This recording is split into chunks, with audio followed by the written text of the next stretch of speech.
I always say that the best thing about consulting are the people that you work with. You're always working with the best, pushing each other to learn more, do more, be more, and go even further.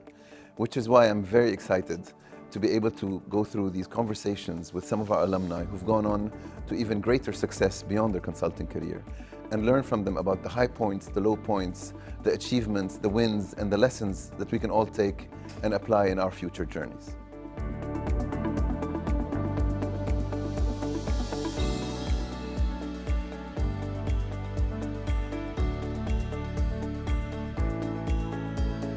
Welcome after a long time. Last time I saw you, I think, for extended periods, we were both working in what was then Booz Allen. We were much younger, much more naive maybe, but still as sort of interested in the fun part of life and enjoying ourselves, as well as being ambitious young ones that wanted to make it. But here we are, you have made it. It's been a long journey, and I want to take this opportunity to have this conversation with you and basically dig a little bit into what's been happening over the last 15 or so years since you ventured out of the consulting world and into the greater working business world. Of course, today, CEO of Majid Futtaim Properties. I think you're also CEO of Ventures for quite a long time within the same group, and you started as head of strategy, so there's been quite a journey. Over 15, is it 15 years? 16 years. 16 years. Yes. 16 years. So if we can't summarize, really do justice to 16 years in a couple of minutes, but if you look back at the 16 years and what you thought they were going to be versus how they turned out to be, and where you are now versus where you thought you would be, what is it that jumps out? What is it that when you look back and connect the dots makes much more sense now than as opposed to when you were looking forward? So thank you, Karim, for inviting me and for hosting me today and showing me around. It's great to be back, even it's a very different physical office. Yes. It has some of the old feelings, especially when you see so many familiar faces. And it's great to be here to see you. And I also saw my first direct boss in Booz Allen Hamilton at the time, who was George Sarraf. I think we mentioned that when we saw him earlier today. So it brings back a lot of great memories. And I'm very grateful for the firm because, the firm brought me to the UAE at an incredible time in 2002. So the firm has been a big part of my life, and I stayed with the firm almost 5 years. And I think my time at the firm really helped me so much in my career. First, I met great people like yourself. I've made good friends. I've developed a network of mentors. Some of them I'm still in touch with. And that prepared me for my next chapter, which was joining Majid Futtaim in 2007. And it was sort of a soft landing in Majid Futtaim because I joined as head of strategy. So 4.5, 5 years in management consulting sort of prepares you well for that role. And it's been an amazing journey with Majid Futtaim for 16 years. I've done a variety of roles around different businesses, startups, scale-ups, turnarounds, exits, large businesses, small businesses. So I've been very grateful for that. I think if there's one thing that stands out for me is I was very fortunate to actually work very closely with the founder over 15 years. Unfortunately, he passed away almost a year ago. And it's a defining moment when you lose someone who's like a father figure and sort of a larger than life business icon. But I think I've had the fortune to spend 15 years of my formative years with him, and it has taught me so much and it has inspired me so much. I remember our first interaction and our last interaction very vividly. And in between, I remember he would call regularly. Obviously, he was not involved in the day-to-day business, but he was always very curious to understand what's going on and to chat about it. And over the years, he used to call, and I've recognized the usual pattern of these calls. Usually, hi, how are you, how things are going, da, da, da. And then 99% of the time, there is one question, and one question only. Not about numbers, not about operations, not about anything in life except shul jadid, what's new? So over the years, I kept a small black book with me that had new things. Otherwise, it's a very short conversation when he calls. But I think that over time really inspired me to always look forward. And if there is one thing I learned from Majid Futtaim is this relentless, I would say, focus on the future, being curious, eager to learn, even for someone like Mr. Majid, Allah yarhamu, who was a business icon, established 2 major businesses in the region in one lifetime.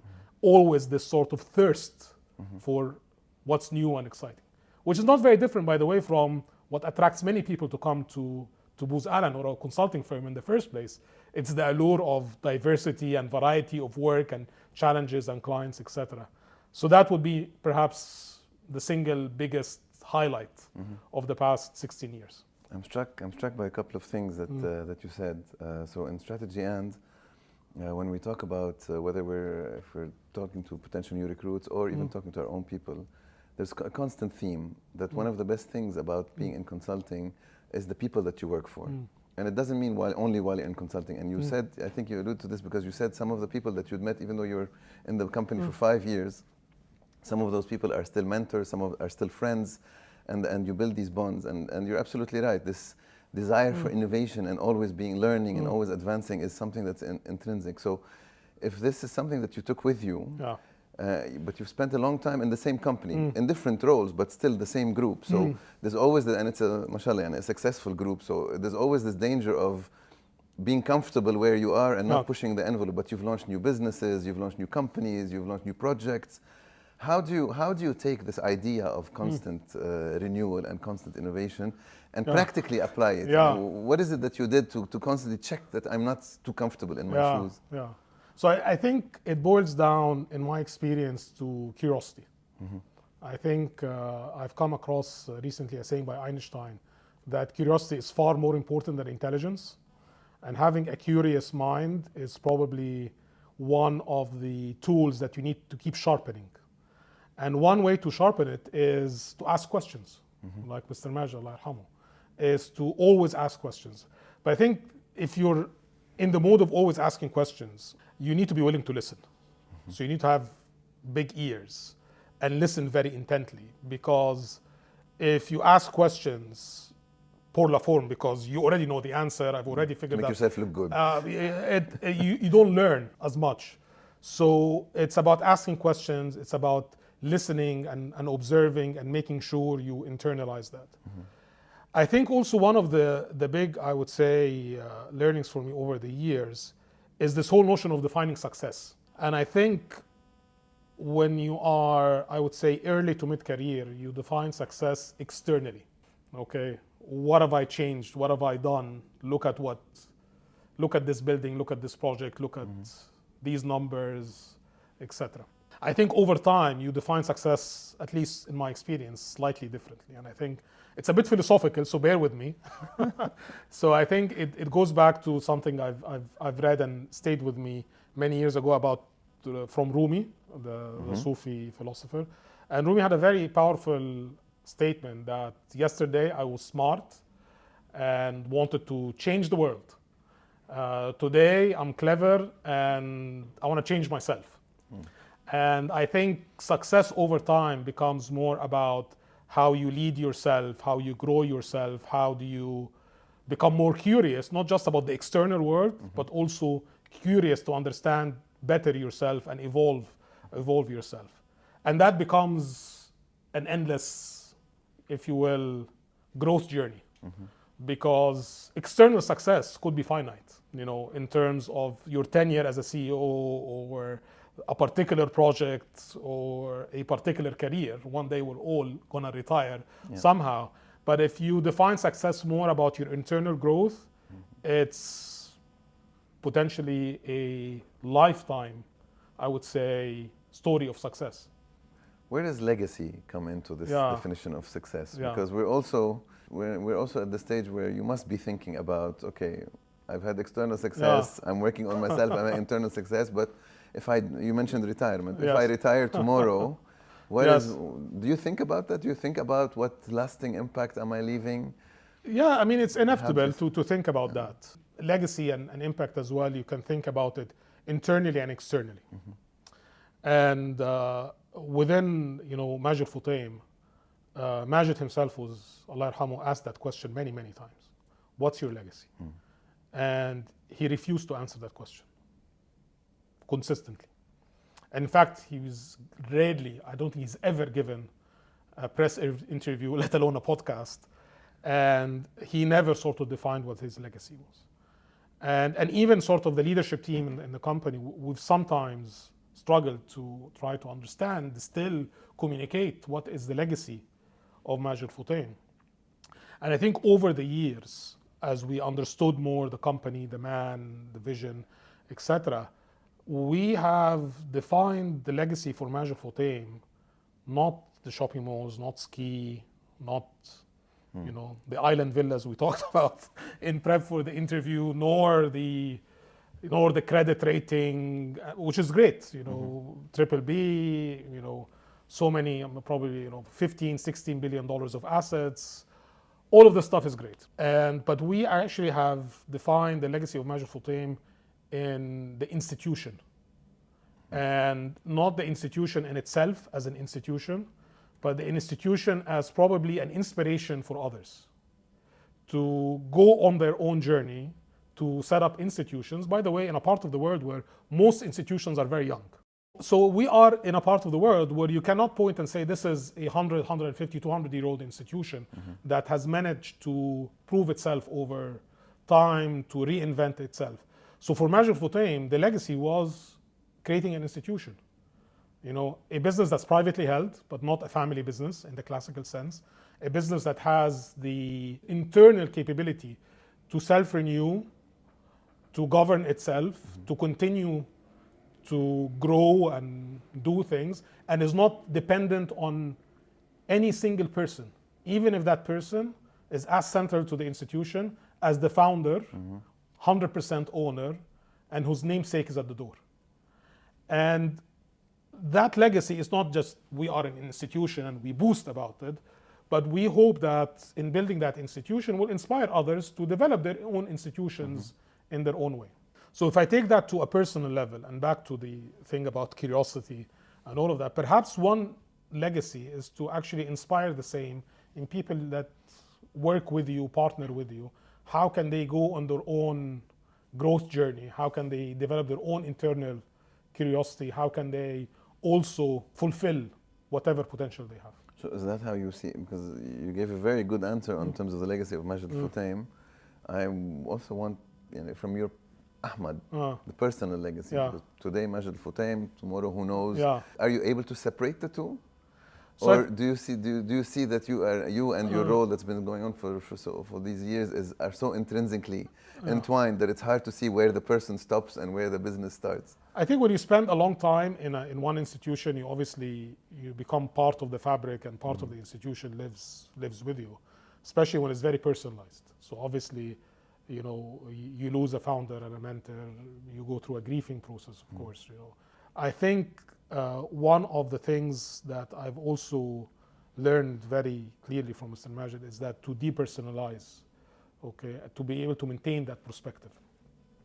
So I'll tell you the first time I met him, which was, I think 2 months after I left Booz Allen, I joined the company, and I was called for a meeting. He rarely called for meetings, by the way, so because he had no official role, neither CEO, chairman, or. So he called for a meeting, and at the time, some of the top brass of the company were in the meeting, and I was called in late to the meeting. Someone suggested that I join. So obviously I sat at the very end of the table, and Mr. Majid was explaining something that he'd like to do.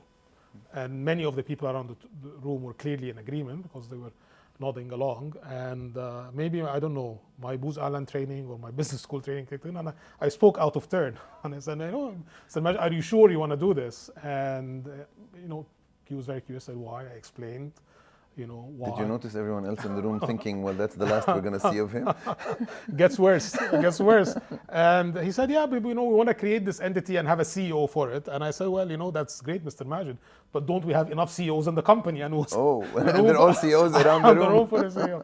And then, the meeting ended, and then I kept wondering what that means. And then a couple of weeks later, he invited me to join him on a trip overseas, which obviously very few people had the privilege to do over time. And I later found out that he really appreciated a lot of people who spoke up, but he was also very aware of his own presence, that he deliberately over the years did not attend meetings because his presence changed The dynamic in the room. Yeah. So by removing yourself and being aware of your presence, you give the opportunity for people to speak up more and do more. But if you think about legacy again, it's difficult to match the legacy of someone like Majid Futtaim in any conceivable way. But we're talking about alumni journeys here, right? I think it would be great for an institution like Majid Futtaim, in 15, 20 years' time, a different set of people are sitting and having a similar conversation, but about Majid Futtaim alumni. But you know, PricewaterhouseCoopers, Booz Allen Hamilton, these were all people, I mean, Homo sapiens who walked the earth at some point in time. And they created institutions. I don't think anyone can really remember what is the direct legacy of any of these founders of these great firms. Except for the fact that they're, we don't know as individuals, but the institution is still here. I think exactly. That's the point, And the institution manifests itself in Karim, Ahmed, George. And I think if we were to have a legacy, a collective legacy in Majid Futtaim, we'll have the legacy of creating an institution that creates proud alumni who come back and are very proud to be associated with the company, as well as being able to move on and do great things in life. So I want to, since you mentioned this initial meeting with all the CEOs and you're coming in from consulting, how was that transition for you at a personal level? And were you conscious of it? Did you have imposter syndrome when you started? Did you feel I don't belong here? When they made you a CEO of ventures, did you feel that you belonged there and you knew what you were doing, or? So honestly, I mean, the imposter syndrome doesn't go away. It stays with you in different in different manifestations, and it's part of keeping you curious to understand and learn, etc. So it actually has a positive element to it in a way. So the transition was easy in certain ways and very painful in others. So you talked about people in your remarks, how part of the joy that you and I share today is connecting with people we've known 15 to 20 years. In consulting, you do forge very strong bonds with the people you work with for a number of unique reasons that do not replicate themselves in a corporate world. One, most people are younger. So, I came here fresh out of business school. Most of my colleagues, cohorts, were fresh from business school. So we're similar age. We all went through the same interview process, selection, so a bit of self-selection and a bit of forced selection. So we all have same education, same aspirations, same way of thinking, etc. So doing things in consulting, because of the relative homogeneous nature of the talent pool, is a lot easier. You go into a corporate environment and you have people who are at very different points in their career. You have people who are thinking about retirement. You have people who are very young, mid-career, people who are changing careers, and you have people who come from different backgrounds, designers, architects, investment bankers, etc., etc., etc. And you need to understand that not everyone thinks the way that you and everyone else that you met in consulting thinks, and you need to adjust to that. That adjustment is not easy, because you cannot assume that everyone sees and reads and has the same perspective, or uses the same language, or use the same language or same structure, etc. So I think that's a big adjustment, and it's a positive adjustment because it allows you to have a more, I would say, broadened sort of communication influencing skill set. I think on the other hand, the training that you get in management consulting provides you with a lot of clarity in thinking. So you can structure, you can problem solve, you can, You came from consulting. You've had an amazing career. You now know also how the difference is in the corporate world, if you like, or in the business world. If you were to go back to consulting tomorrow and had a blank slate, how would you take the learnings from both and change what it would be? Would you change anything? It's a difficult question. I'm not sure I'm well positioned to. I've been away from consulting for a long time. This is the secret plan to hire you when you retire. So thank you very much. Listen, I think from my observations of the consulting firms I deal with today is that things are changing as well. The consulting model is changing. It has a wider appeal. Even the talent that we met today walking around your experience center, doesn't all, resemble my... It's more diversity than what you and my I cohort, saw in the beginning. Yes, exactly. My 2002 cohort in year one. The type of engagements are changing. Clients are demanding different things. I wonder if there isn't an opportunity actually for both corporates and firms to rotate people in and out. For actually get the sense of both worlds. Absolutely, yeah, absolutely.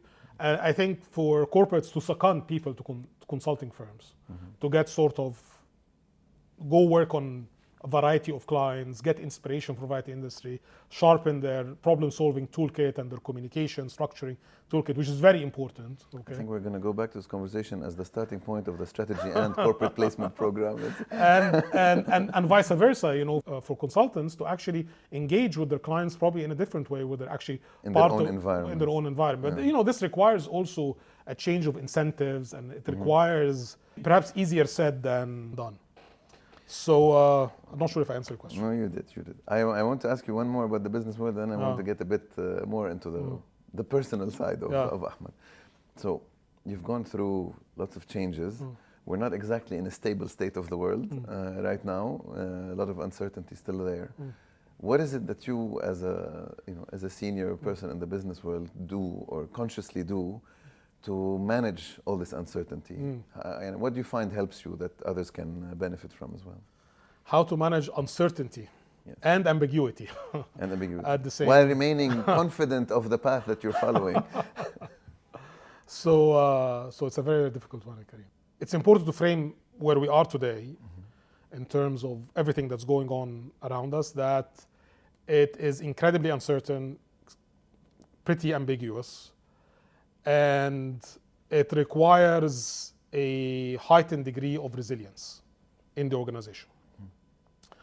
And there are some basic foundational elements of resilience that a business needs to have that you cannot compromise, meaning solid balance sheet,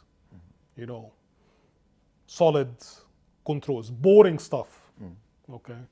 There is no... The fundamentals. The fundamentals. There is no sort of escape from getting the fundamentals right. This is almost the first, line of defense. I think the other one is really developing some sort of strategic options and resilience, meaning that you need to ensure that this is happening, but at the same time give your time space to be able to think ahead. So make sure there is no calendar that has back to back to back to back. Give yourself time to think and reflect, to visit the markets, to talk to people that you usually won't talk to, sit in meetings that you typically won't sit in, and interact with people that typically you will not interact with, to broaden your perspective. You need to get the basics right, but if you continue focusing on the trenches, you will lose perspective, you will lose curiosity and that ability to renew and think. I think that the last circle is potentially personal resilience. How can you be resilient as a human being? After everyone leaves the room.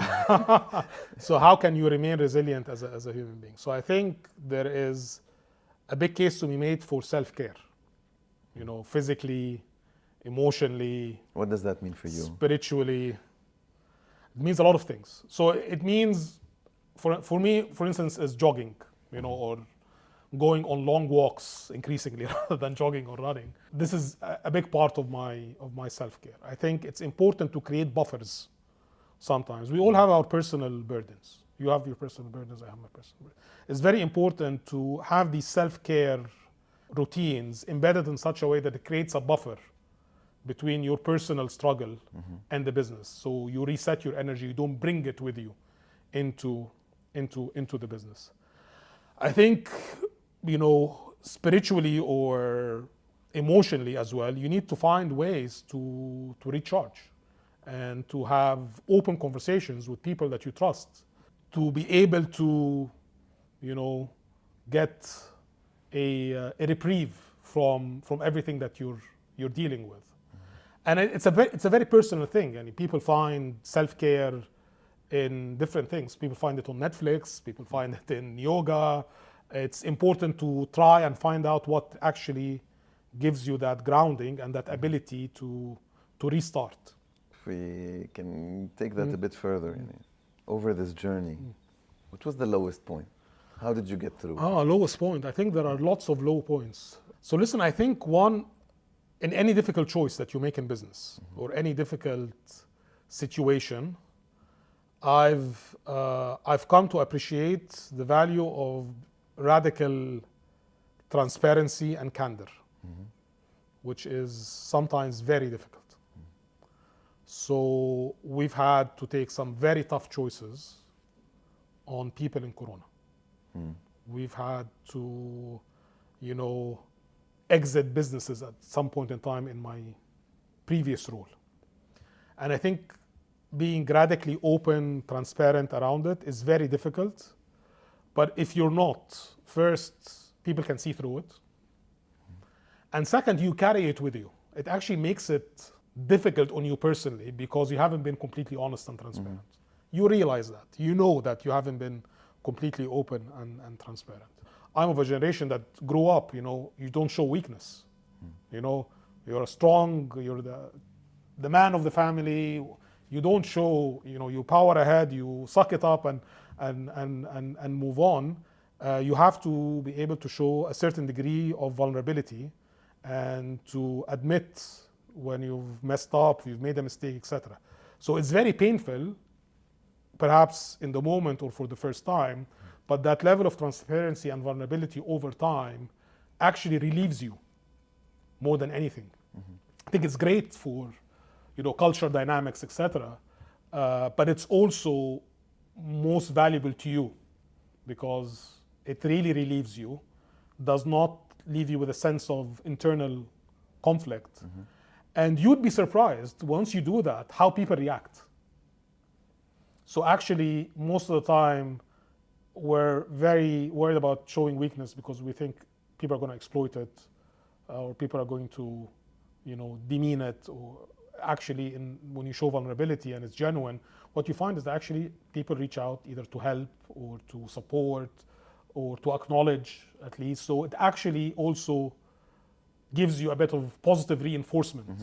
Okay. And it's very difficult. It's very difficult initially, and certainly I speak for myself, my generation, my sort of background, etc. But over time, I think that's something it's a new muscle that you develop. Okay. So as you said, we're talking about journeys, and yes, there's a business journey, but there's also a personal and a family journey, right? 15, 16 years of growth, having from growing your family, seeing your family grow, and seeing your business maybe take up, or your business side of your life take up an increasingly bigger part of your life. How would you characterize that aspect of the journey? So I'll tell you a very interesting story that I think maybe bridges and brings that into context. So in Majid Futtaim, in my previous role, early on in my previous role, we were thinking about the next penguin, not physically, but symbolically, the penguins, when they came to Ski Dubai, they gave Ski Dubai a big boost. Okay. So I was trying to decide if this is a real penguin or you're talking about buying a publishing company. Okay. Exactly. The penguins in Ski Dubai. So the penguins in Ski Dubai, very successful, big deal when they showed up, and had a big halo effect on the business, and became a hallmark of innovation in Majid Futtaim. Yes. And we're thinking about what's the next penguin. So we're having this, I'm going to make this the title of this episode. So we're trying to figure out what would be the next penguin for the business in terms of innovation, some sort of a breakthrough innovation. So we decided to try to find out, how did the penguin idea originate in the first place? In that process, I went into my email and I searched for the word penguin to find the first mention in my email of penguin. It's not a common business term. To see when did the spark happen. So I found an email from 2006, before I joined Majid Futtaim. Okay. And that email, believe it or not, read something like this: great journey ahead with Majid Futtaim, some sort of a congratulatory, sort of encouraging note about joining Majid Futtaim. And I've been thinking, and Ski Dubai is part of the company, and there are very few good animal attractions in Dubai. have you thought about bringing penguins to ski? So who sent this email? Question mark. Love, Rania Ismail, from my wife. So I was like, So I said I better come clean. I went back home and showed her the email. I said, listen, you should take credit for the penguin idea. And she had totally forgot about it. She couldn't even recall sending that email. And it sort of brought me back to this whole point about curiosity and listening, because we could have had the penguins in 2007 rather than 2013, so 5 years earlier. And we're lucky that someone else came up with the idea in 2013. And it sort of reinforced this whole idea that you need to listen, pay attention, take note, be physically and mentally present to be able to capture these nuggets of opportunities and innovation. Otherwise, life just goes you by. I love the penguin idea. And that continues to be a struggle today because I'm always on my phone. My wife religiously asks me. How old are your kids? So my kids are 19, 16, and 7. Yeah, so you have all versions of I no longer need you, I hate you, and I love you. All in one person, yes. Or in all three at the same time. Perhaps it hasn't answered your question directly, but it goes to show how in this day and age, it's very difficult actually. We talk about work-life balance. You need to find a way to integrate, reconcile, and make the two in a way relevant to your life. Otherwise, what I found, if you try to draw this clear distinction between the two, when you're not working, you feel guilty. I'm not sure if I can see you smiling. If you're not working, especially if you went through a similar training to the one, if you're not working 12, 14 hours, you feel, I'm slacking there, so you feel guilty. And I used to feel guilty this way when I used to exercise in the morning and go to the office maybe a bit late, you feel guilty. I said, no, on the contrary, it's healthy. It's healthy, it helps me be a better person at work, etc. So I think that segregation between work-life balance is more about how do you integrate them, how do you make them reinforcing, how do you make them positive parts of your life. So if you're on a ski slope with your family on holiday, are you checking the emails? One way to deal with that is to have two phones. So you see that I have two phones. And you leave one behind. You can leave one behind, and that helps moderate it. Okay, because you don't have contact even to the. What grade would Rania give you if I asked her to evaluate below your performance 5, as a husband? Below in terms of 1 to 10. Presence and presence in the moment and mindfulness. Given that she's also she's invested a lot of time in that space. Certainly, what's now the performance rating? Your exceeds, partially exceeds. What's below partially meet? What meets? Partially meets? What's below partially meets? You don't want to know. I would say partially meets. Partially meets. Yeah, partially meets. It's not easy. It's not easy. But I think being conscious about it and being apologetic when you're wrong helps momentarily. Okay, interesting. And with the kids? So with the kids, listen, I think it's carving out individual time for each of them, which is obviously very, very difficult sometimes, but must be a conscious effort. It's a conscious effort, It's a conscious effort. Okay. And listen, I've recently reflected on that with a good friend who is the CFO of a major European bank. Life is changing, and we need to change or try to change. So she was telling me that one of her young associates went on a stress leave. It was the first time I hear the term stress leave. So, and that is very well accepted in the bank.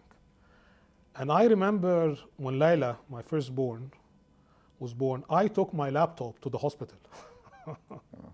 Okay, because I knew if I got a call from a certain partner that would remain unnamed in this podcast, who's hopefully not with us anymore, that you pick up the call and you get on the model and figure out, what the answer is.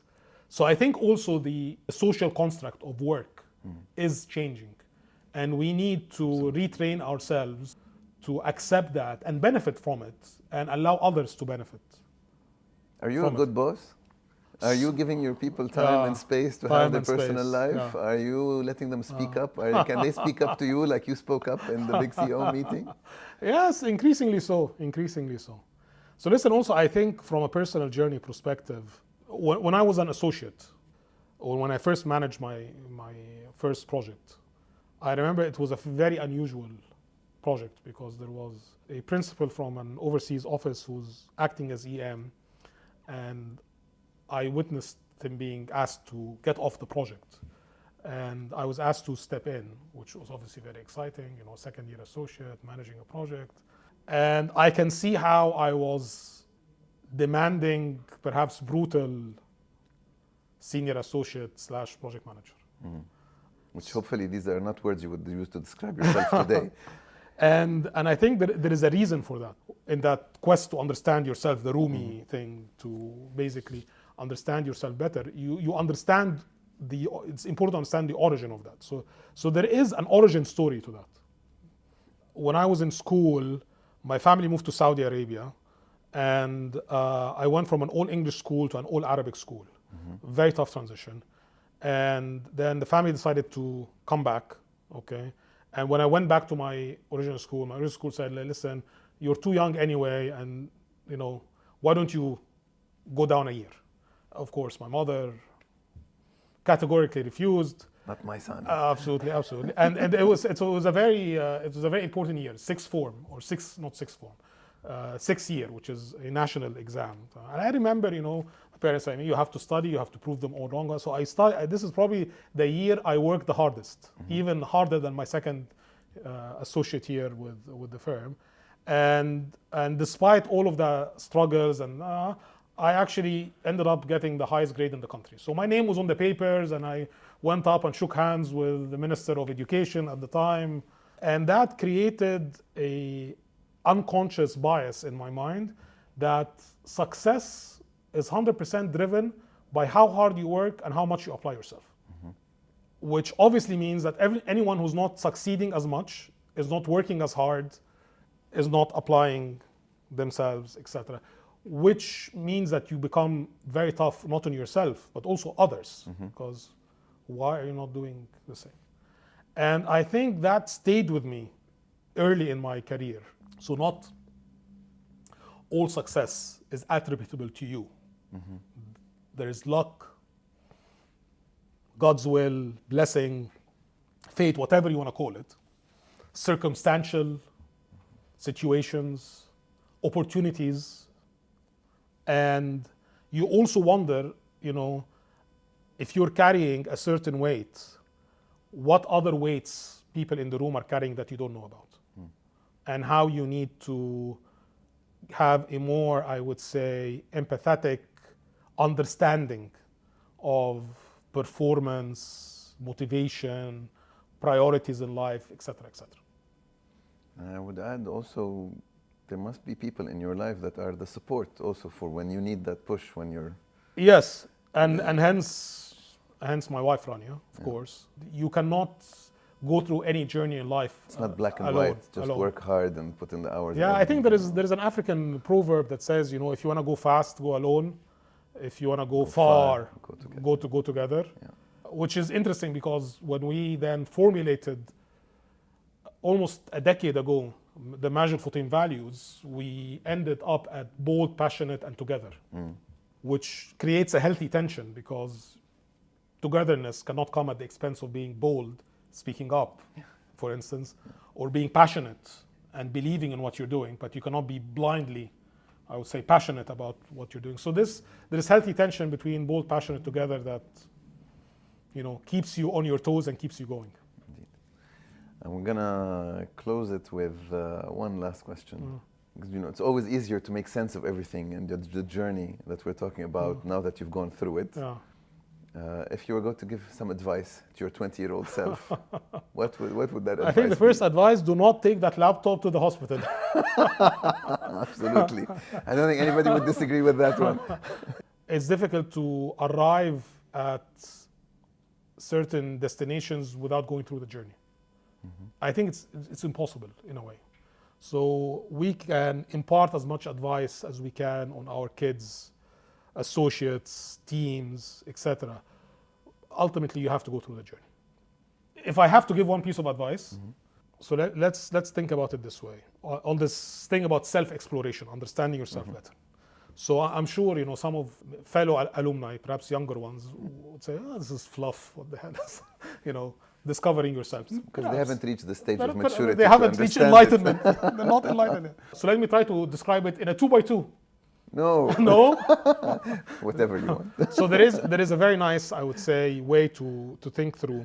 It's called the Johari window. So it's not something I invented. Okay, all right. Okay, it's an established. That's admissible. Admissible. Yeah, go ahead. So I'm not going to create my own 2x2. So the Johari window is a way to think about, you know, how do you get to know yourself better? So all of us know what we know about ourselves, and there is a part that what people know and what people don't know. So it is what you know about yourself, what you don't know about yourself, what people know about you, what people know about you. So what you know about yourself and what people know about you is your public persona. It's on my LinkedIn, it's on your Instagram, Kareem. It's part of this podcast. Yeah. It's what people see, what people know, what you admit. There is stuff that people know about you, but you don't know. It's blind spots.